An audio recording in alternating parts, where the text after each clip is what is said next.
This is dated November 19th, 2018. Okay, so 3 years ago, this is pre-pandemic, right? This is the before times. This is the innocent time. I'm trying to think. I tend to orient myself in time and space based on when my kids were born and how old they were. So my youngest would have been 2, and then I had a 5-year-old and a 7-year-old, 2-year-old. So this fall, I was busy. I was busy with kids, yeah, but really busy with work. I was working for a clinic. I was doing some writing for their website and then launched my blog. I think in the summer of 2018. So here we are in November 2018. This is one of the first, the earliest posts that I ever made on the blog. That's kind of exciting. I was also doing some baking, side hustle, business stuff. It was busy. Okay, so how to thrive, not just survive during the holidays. The holidays are coming. Now, be honest, does that sentence sound like sparkling bells and jazz music when you read it, or is it more like a shark fin swimming right at you in the middle of a dark ocean? I mean, that's good writing, I guess. It's decent writing. What I hate about this just so far is that surviving is minimized. Excuse me. And the word just, like surviving isn't good enough. And that thriving is the undeniable goal.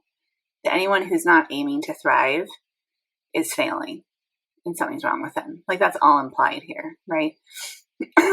For a lot of people, it's the latter. So I guess we're talking about shark fin swimming right at you. The impending holiday season can bring up anxiety, overwhelm, depression, and stress, just to name a few. It's normal to feel burdened just thinking about traveling, cooking, cleaning, shopping, spending, planning, and everything else the holidays can entail. Know that you're not alone in dreading parts of what is supposed to be a wonderful time of year. Okay, so validating and kind of humanizing this holiday dread that can come up.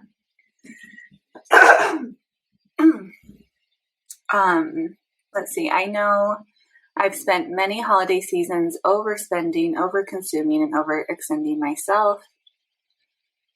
Add in undersleeping, undernourishing, and underestimating the control I have in my own life. I found myself actually looking forward to January, which is objectively the worst month of them all.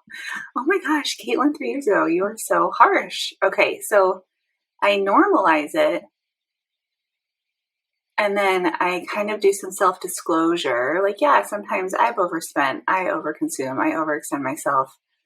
I undersleep, I undernourish, underestimate the control I had in my own life. That reminds me of Rachel Hollis, so I hate it. And I find myself actually looking forward to January. So, objectively the worst month of them all. I can see that I'm trying to be relatable and funny. And I can see that this is probably so off-putting now and maybe really was then.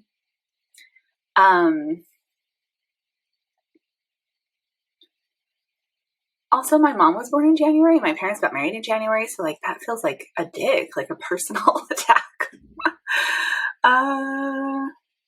Okay, let's just keep going. Finally, I decided enough was enough. I was sick and tired of being sick and tired. That is a line that I stole from Dave Ramsey, who is not, his advice helped me a lot through some financial, organization.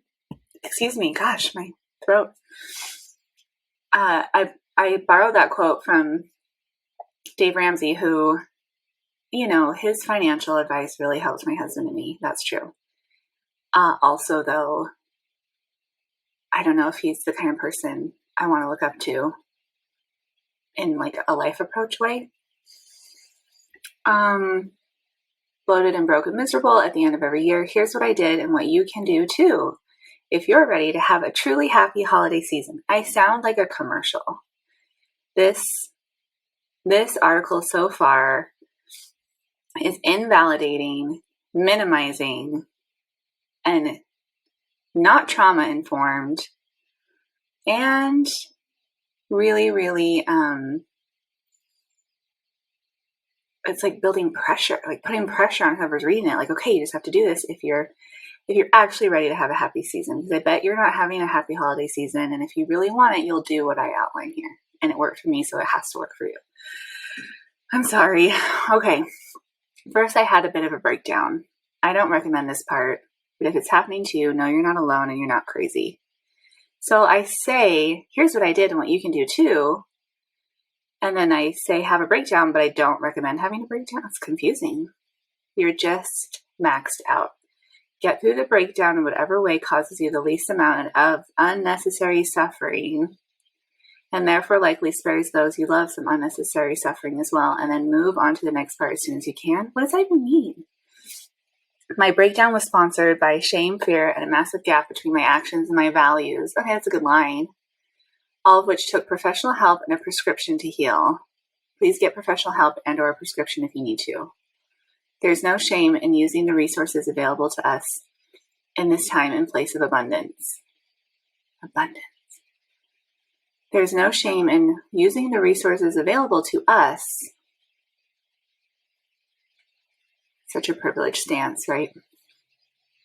Hopefully you're not totally past your limit yet, and you can go ahead and start with step 2. It's so annoying. Get outside. I know this is easier said than done. It's colder, darker, windier, wetter than we like. Everyone loves fall. I know I do. October is the best months of all the months. Objectively, everyone loves autumn as much as everyone hates January, right? I'm like a caricature. And yet somehow at the end of every year, it gets cold. Go figure. The Scandinavians have a saying, there's no such thing as bad weather, just bad clothing. This is from a people who send their children to forest school, yes, school outside year-round with temperatures regularly staying, not dipping, but staying. And then I have like a statistic that I cite. Okay, below 0 degrees Fahrenheit.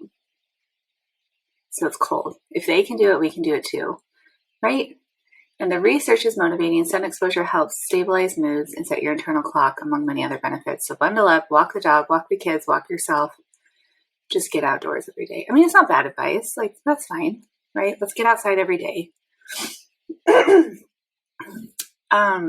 What's missing though is any sort of like consideration for people who are like working 12-hour shifts, and get up before the sun and are in a building before the sun comes up and then don't leave that building because they're working for 12 hours and it's already dark. And maybe they have a day off, but maybe not. Ignorant. Okay, write in your journal. To paraphrase the ever genius Brené Brown, anger and blame are the discharging of pain and discomfort. I don't know anything more uncomfortable than pure overwhelm. I'm certain that the most painful experiences of my life were when I ignored my own needs and violated my own values. Again, privilege, right? Like, others haven't been violating me. It's a charmed life if that's the most painful part of it. When you feel overextended, underappreciated, and the pressure is piling up this holiday season, get out your journal and write. Again, if you're not working a 12-hour shift or 3 jobs or, can you afford a journal and a pen? It's just not very considerate. Caitlin, 2018. Let me be clear, this is not the type of journaling you will keep for your grandchildren to read someday. This is not a family heirloom or a historical reference. This is just for you. Just for you to discharge that pain and discomfort by saying the things you'd never say in real life. Call that family member that name you've had in your head all day. Write about how much you hate them and how selfish they are and how you wish they disappear, a la Kevin McAllister. That's good. That's a cultural reference. Describe how bratty and ungrateful your kids are, how demanding your boss is, how big a jerk your partner is, how much you hate the holidays and fantasize about running away to a beach by yourself for the rest of the year. And listen, this part is key. Write without censoring yourself. Get it all out. then burn it or rip it into 100 tiny pieces or put it through your shredder or flush it down the toilet or all of the above. This one page or 1 dozen or 1,000 does not define you and does not reflect who you really are. These pages, what I don't like about that is that I'm like reassuring the reader that go ahead and get angry or be a jerk or, call people names, whatever, and then get rid of the evidence because it has nothing to do with who you really are. And inherent to that is that to be angry or to be a person who feels and expresses anger can't be who you really are, because that's not a good thing. That's not acceptable. Okay, let's keep going. These pages address one brief experience of pain, as well as your ability to healthily process that pain without causing more pain to yourself or others. So pat yourself on the back. Instead of brewing and stewing and allowing the pain to boil over into a massive out-of-control yelling match over pumpkin pie, you honored it and contained it and didn't let it run the show. You saw it, witnessed it, and let it go. Good for you. I'm just oversimplifying. Again, it's not bad advice, like writing in your journal. It's just way oversimplified. Wipe the slate clean. Remind yourself that all the have-tos that bounce around in your head are lies. Straight up lies. You do not have to go to your parents for Hanukkah just because you went to your in-laws last year. You do not have to host Thanksgiving just because you always do. You do not have to bake gingerbread houses from scratch or take your kids to see the newest movie or organize the church holiday party or go to your book club or send cards. You don't have to do any of it. You get to choose how to spend your holiday season. So wipe the slate clean. No traditions, no commitments, no expectations. Again, I'm saying it in this mocking voice. I love the idea, the concept, but I think I'm skipping over the difficulty. I'm like telling people what to do. And that's just so not helpful. And believe me, I qualify as a bossy person. Like I like control. So telling other people what to do is not like is totally out there behavior for me. It's something that I am probably known to do a lot. No traditions, no commitments, no expectations. It's not soft. There's no softness. There's no warmth. It reminds me of the book on Whole30. It reminds me of Jen Sincero's books. It reminds me of the 5 words I read of one of Rachel Hollis's books because it was so freaking bad. I like Jen Sincero, by the way, right? But I have to be I like it for me. I cringe at how someone who's not privileged the way I am might experience her advice. And that's what I'm doing here. I'm cringing at how someone who's at all vulnerable, emotionally, mentally, or socially, would receive this. I feel like it would just be, it's just offensive. It's offensively ignorant. Your calendar and your to-do lists are empty. You may still choose to do everything you've always done, but there won't be an important difference. You'll do it because you want to. See, I don't teach in here. I mean, in a short blog post, it's probably not the place to teach, or possible maybe. But I don't even address how to go from have to want to emotionally. I address the practicalities, okay, delete everything off your Google Calendar, but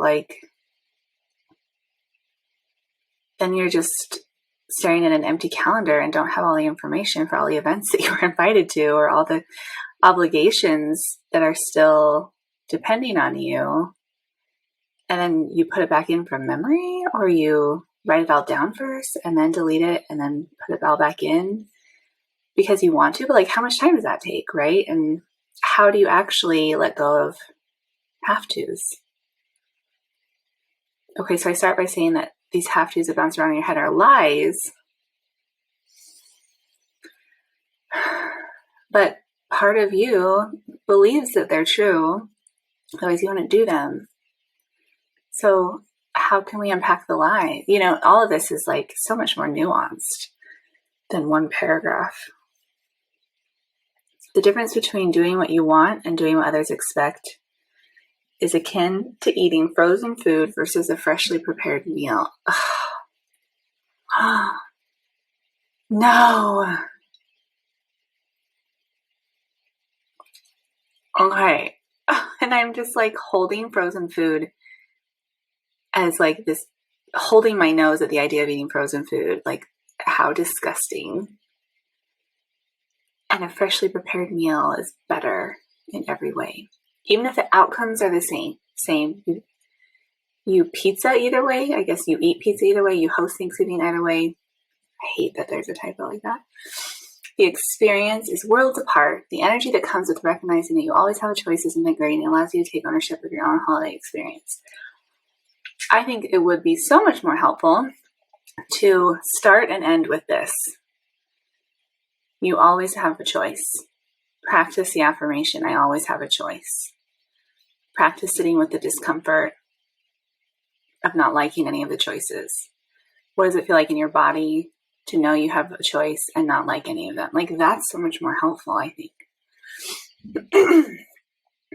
And also, I want to put a lot of caveats around even that. Just, okay, it may be true.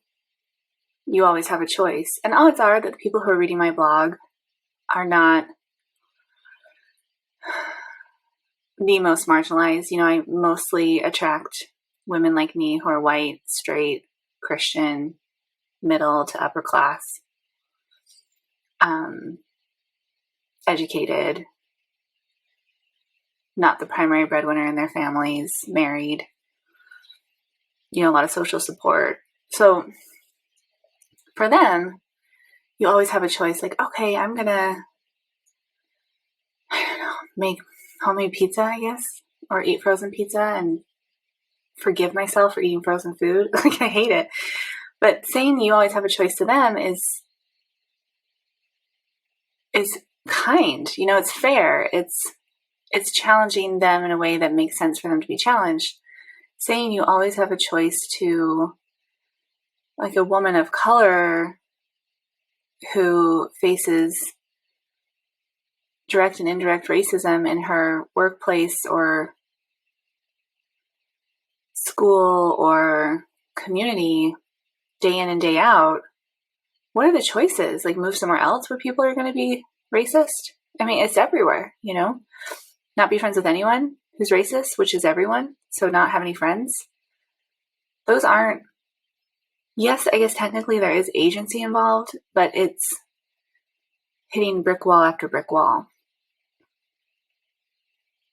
So yeah, you always have a choice, and there is empowerment to be claimed, but we just can't, like, I just feel like I'm really swinging hard and missing, like whiffing this ball.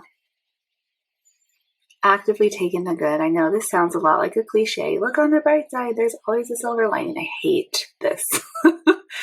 There are starving people in China, which is like kind of a racist line from a Christmas movie. It's from A Christmas Story. But, geez. Caitlin, okay. But notice the word actively. Actively. This means purposely designing your day-to-day life to both include good and identify the good. Again, the privilege and luxury of time. Read a book that inspires you. Listen to a podcast that invigorates you. Spend time with people that support you. Create something for fun. Watch a movie that makes you laugh. Listen to music you love. I do all of these things. Oh my gosh, I'm such a bragger. I don't do all of them every day, but I do several of them every day. The one thing I do every day without fail, express gratitude. Oh my gosh, I'm such a freaking show off. I hate this. This is the identifying the good part. I write what I'm grateful for in my journal. I pray to God in gratitude. I tell my husband about the book I'm reading, or the podcast I listen to, or the show I watch. I tell my kids how thankful I am to be their mom. I say thank you every chance I get to the cashier at the grocery store who always draws a smiley face for my toddler on the back of the receipt, to my friends who text to check on my son. after he splits his chin open at the park, to my clients who show up in hope and vulnerability to my office every week. Thank you. Oh, there are 1,000 ways to express gratitude. What matters is that you find yours and show it. Can you imagine how the next 2 months could be if you get fresh air and sunshine every day, and write in your journal when you're upset and overwhelmed, and choose how and where and with whom to spend your time, and wake up each morning and go to bed each night grateful for the experiences you're having? What could the new year be like if you spend the next several weeks taking great care of yourself and enjoying your time with family and friends? Could January maybe not be all that bad? Maybe be not that bad? I want to rewrite that line. I want to rewrite this whole thing. With all the tricks the holidays can play on us, there's so many treats as well. Is it Halloween now? There are endless opportunities to know ourselves and show ourselves. Take what you can from this article and challenge yourself to try one new thing this year. Make this year a little bit different, a little bit better than years past. Watch yourself thrive rather than just survive this holiday season. Thank you for being here. Thank you for reading. Thank you for trying new things. We're always moving in one direction or another. It's such an honor to be moving in this direction all the time. Blah, blah. So this is just really like, I don't know. I feel like this is the kind of article we read and the kind of chapter we read in so many books. And I'm just like, okay, I'll say this because I've had the thought lots of times and I just haven't said it out loud yet. I am feeling a lot of compassion for Caitlin of November 2018. When I look back at what I've experienced the last 3 years and what I've learned and what I have moved through and what has moved through me, it's just so much. I'm having trouble finding the words. And I look back and I remember writing this. I remember being really proud of this post. I remember feeling like it was really clever and like it was kind of hard to make it succinct, and not too long or too abstract. I wanted it to be concrete. I wanted to be there, wanted there to be really clear takeaways. I know at the time I was listening to a lot of podcasts that were like, and here are your 3 takeaways that you are able to take action on right now, your actionable items. And I just like started to kind of prioritize that, I guess, at least in my blog writing. So I am kind of making fun of this article and I'm rolling my eyes and I'm impatient about it and I'm calling out what's in here, but I'm not rolling my eyes at myself. I'm not mad at myself. I can see what I was trying to do. And I remember what life was like from the inside out in November of 2018. This is pre-pandemic. This is pre the insane politicization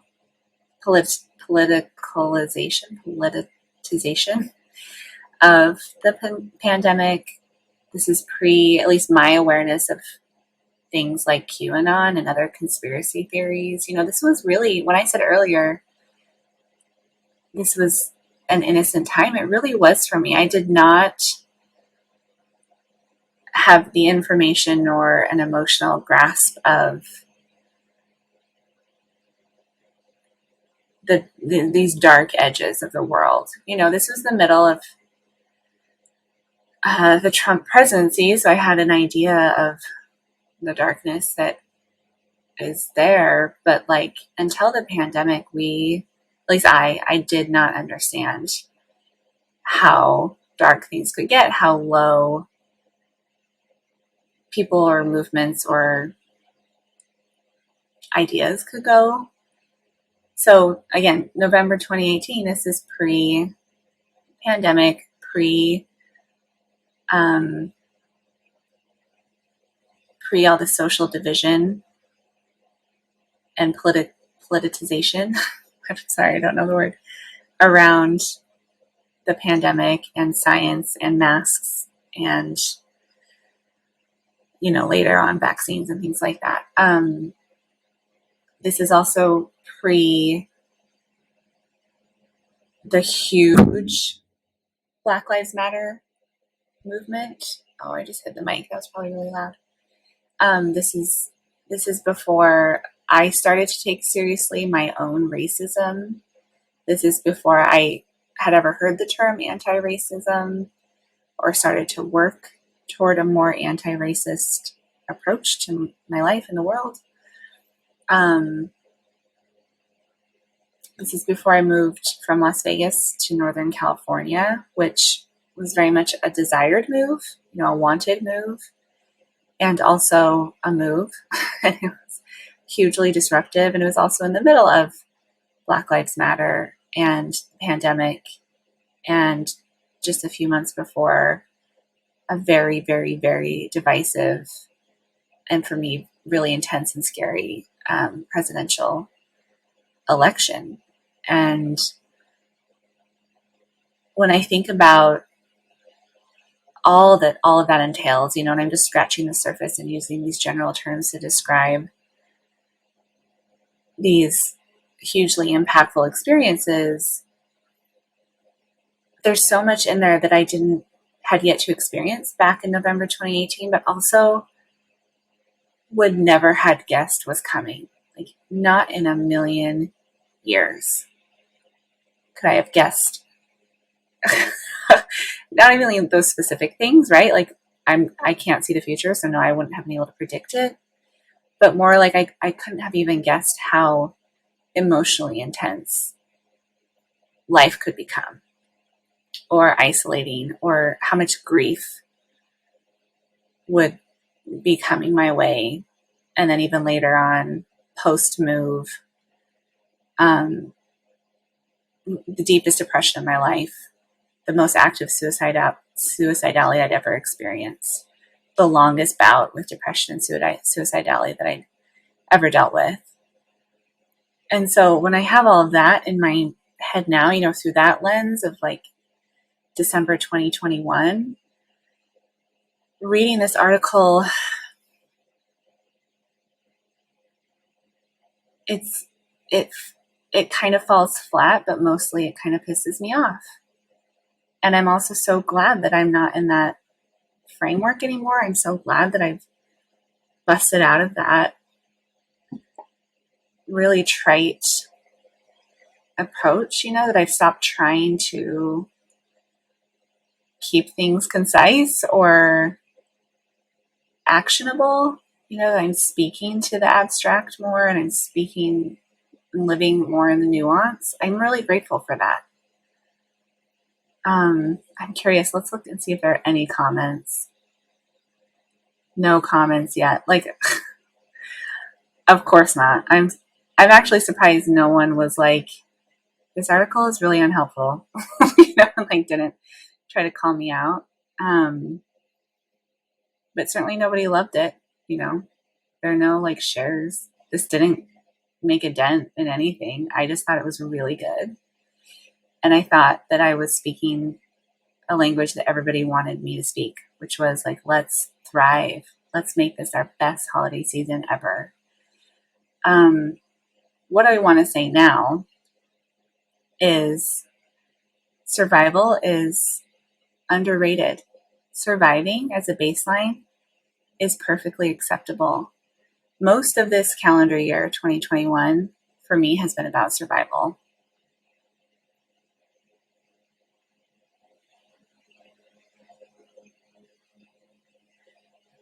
And I mean that in pretty much literal terms. And then a lot of 2020 for most of us has been about, or was about, surviving, like not catching a deadly virus, not spreading a deadly virus. And so many of us have lost loved ones to this virus, whether literally, a literal death, or the death of a relationship because of all of the turmoil and the division that has come on the heels of this pandemic and the politics associated with it. So surviving is okay. I think it's okay when we've lost so much to just keep our hearts beating and our brains operating and our lungs breathing in and out is okay. I think it's actually really smart and wise. Maybe thriving is overrated. So the new title is, cheers to survival. There's no just about it. I think that's all. I could go through and just like pick this apart again, but I think I've done that enough. I will stand by this last paragraph. Thank you for being here. Thank you for reading, listening. Thank you for trying new things.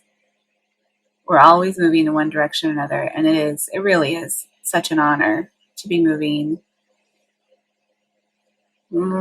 anywhere alongside you. Not in this direction, but just alongside you, wherever you are, wherever I am.